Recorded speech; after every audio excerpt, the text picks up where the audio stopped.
নমস্কার বন্ধুরা, আজকে রেসিপি মিষ্টি কুমড়া ডাঁটার চচ্চড়ি। বেগুন আলু ডাঁটা কুটে ধুয়ে নিলাম, একটু শিলে সর্ষে বাটা আর পেঁয়াজ করে বেটে নিলাম। কড়াইতে তেল দিলাম, তার উপর দুটো তেজপাতা, দুটো শুকনো লঙ্কা ছিঁড়ে একটু 5 ফোড়ন দিয়ে দিলাম। 5 ফোড়নটা একটু ভাজা হয়ে এলে হাফটা পেঁয়াজ কুচিয়ে রেখেছিলাম দিয়ে দিলাম। পেঁয়াজটা ভাজা ভাজা হয়ে গেলে আমি ধুয়ে রাখা ডাঁটা আলু বেগুন ঢেলে দিলাম। 1 চামচ নুন, 1 চামচ হলুদ,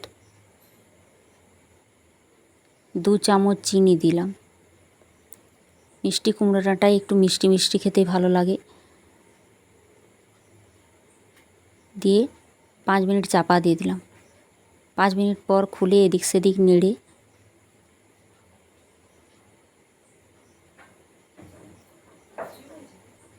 লঙ্কার গুঁড়ো দিয়ে একটু ভালো করে নেড়ে নিলাম।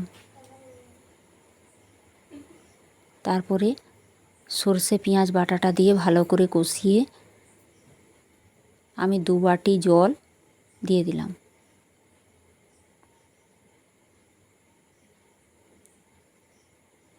আরও 5 থেকে 7 মিনিট চাপা দিয়ে আমি সেদ্ধ হতে দিলাম।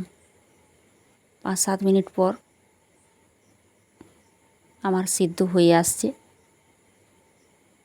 একটু ভালো করে নেড়ে নেড়ে শুকনো করে নিলাম।